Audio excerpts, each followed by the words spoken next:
Agora nós tomamos a nossa cruz e rezamos a oração de São Miguel Arcanjo. Aqui na nossa cruz do Exército de São Miguel está escrito: quem como Deus, ninguém.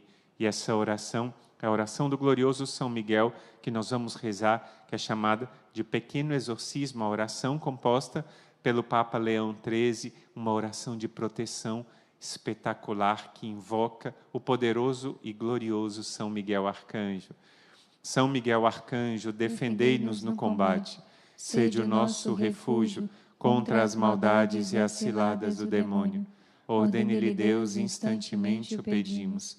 E vós, príncipe da milícia celeste, pela virtude divina, precipitai o inferno a Satanás e a todos os espíritos malignos que vagueiam do mundo para a perdição das almas. São Miguel, São Gabriel, São Rafael, Santo Anjo da Guarda, rogai por nós. em nome do Pai, do Filho e do Espírito Santo. Amém. Amém.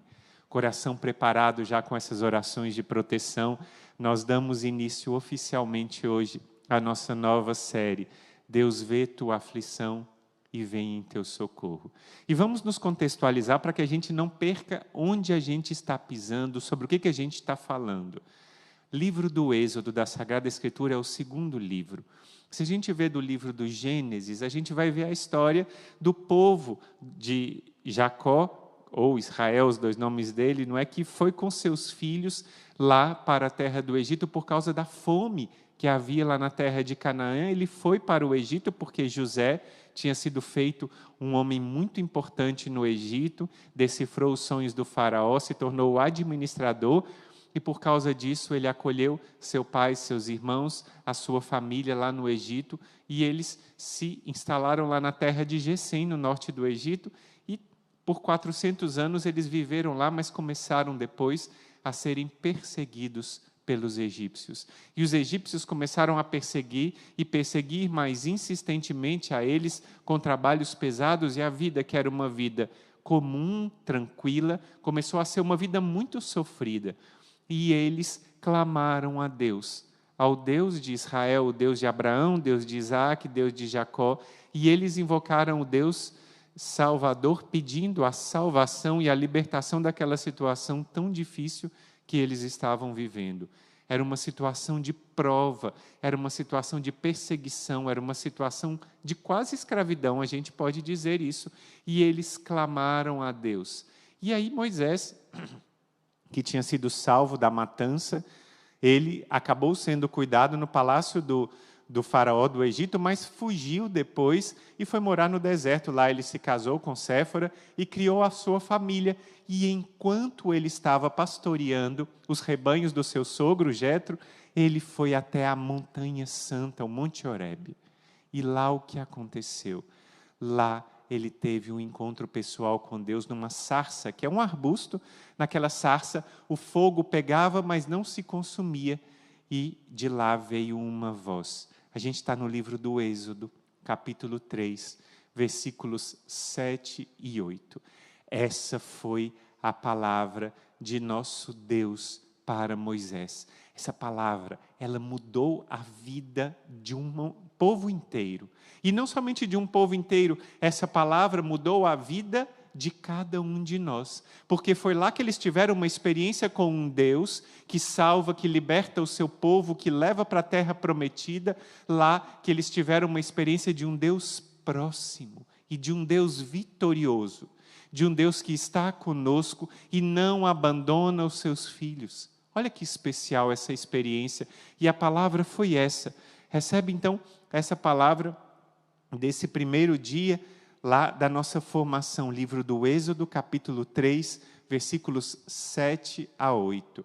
Vai anotando essa palavra, a irmã Maria Helena já está também com a sua caneta, apóstolos anotando, você anota aí essa passagem tão importante. Eu vou ler a passagem toda. O Senhor disse a Moisés: eu vi a aflição do meu povo que está no Egito, e ouvi os seus clamores por causa de seus opressores. Sim, eu conheço os seus sofrimentos, e desci para livrá-lo da mão dos egípcios e para fazê-lo subir do Egito para uma terra fértil e espaçosa, uma terra que mana leite e mel. Que passagem. Isso foi o que nosso Senhor disse para Moisés. Naquela hora, Moisés depois teve um diálogo, falou: Senhor Jesus, como eu vou avisar, como o faraó vai me dar ouvidos, como é que isso vai se dar? E Deus foi respondendo a cada objeção de Moisés, mas essa é a passagem fundamental. É a passagem onde Deus escolhe responder aos clamores do seu povo. E a gente vai estudar a cada dia uma das frases dessa grande mensagem de Moisés, de Deus a Moisés. E a primeira mensagem é essa: eu vi a aflição do meu povo que está no Egito. E qual é uma grande tentação que nós enfrentamos? É uma tentação de achar que Deus está distante e esqueceu do seu povo, de achar que Deus não está querendo falar mais conosco, de achar que Deus criou o mundo e deixou o mundo correr e Deus vai se preocupar conosco. Tem gente que diz que Deus tem coisa mais importante para fazer do que se ocupar conosco. Ah, não, Deus criou o mundo e deixou o mundo aí desse jeito. Claro que não. Claro que não. Deus foi criando o céu e a terra, os animais. A gente vê no primeiro capítulo do livro do Gênesis. E Deus viu que era bom, houve uma tarde, uma manhã, primeiro dia. Depois vai, e Deus viu que era bom, houve uma tarde, uma manhã, segundo dia. Só que Deus, quando criou o ser humano, Deus viu que era muito bom. E Deus criou o homem e a mulher à sua imagem e semelhança. Então, nós somos imagem e semelhança de Deus. E Deus vê e não é indiferente. E como isso muda tudo? Porque a primeira frase quer dizer que Deus se importa conosco. Deus se importava com o sofrimento daquele povo que estava lá no Egito sendo escravizado, tendo que fazer aquele monte de tijolos para construir aquelas cidades, trabalhando demais, sem tempo de rezar, sem tempo de adorar o seu Deus. E Deus vê o que você está passando. Você pode até ter pensado, mas será que ninguém vê o que eu estou passando? Eu estou sozinho nessa luta e ninguém vem me ajudar? Deus vê. Olha que especial essa mensagem desse primeiro dia da nossa novena da Pompeia. Deus vê, desse primeiro dia dessa série. Deus vê. E a Bíblia fala duas vezes.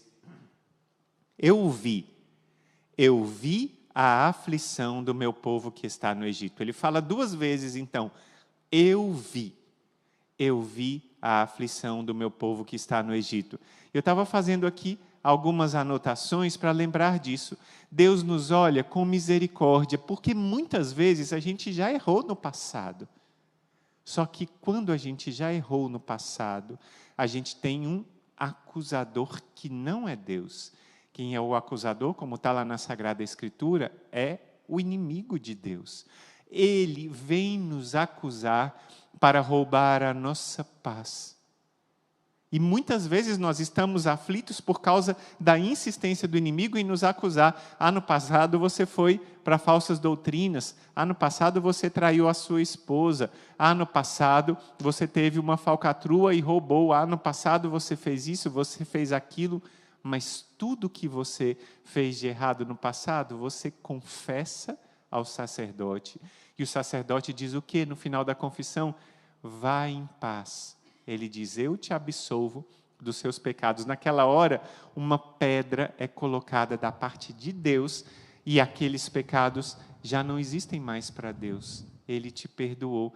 Mas o inimigo quer fazer e volta nisso, e volta e insiste. Então a gente tem que lembrar que Deus, Ele nos olha com misericórdia, como Ele está falando aqui na passagem de Êxodo 3:7. Eu vi a aflição do meu povo, então o Senhor está vendo essa aflição.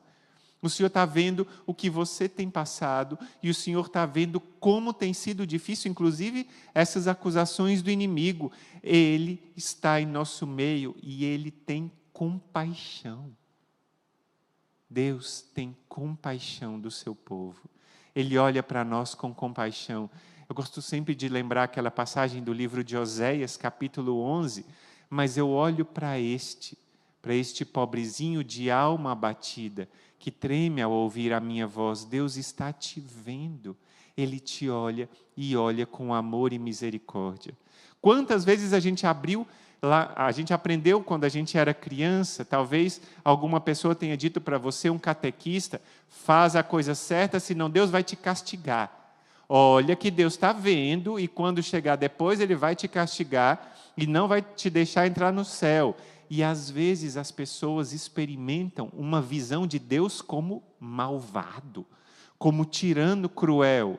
É claro que a justiça faz parte, é um dos atributos de Deus, mas a justiça de Deus, ela é balanceada, digamos assim, com a misericórdia, porque nós pecamos e aprontamos e fazemos várias coisas, mas quando nós olhamos para Deus com misericórdia e pedimos, Senhor, perdão, com o coração arrependido, Deus derrama o seu perdão. Ele é um Deus de misericórdia. Então hoje, nesse primeiro dia dessa série, que promete muito, promete mudar muita coisa no nosso coração.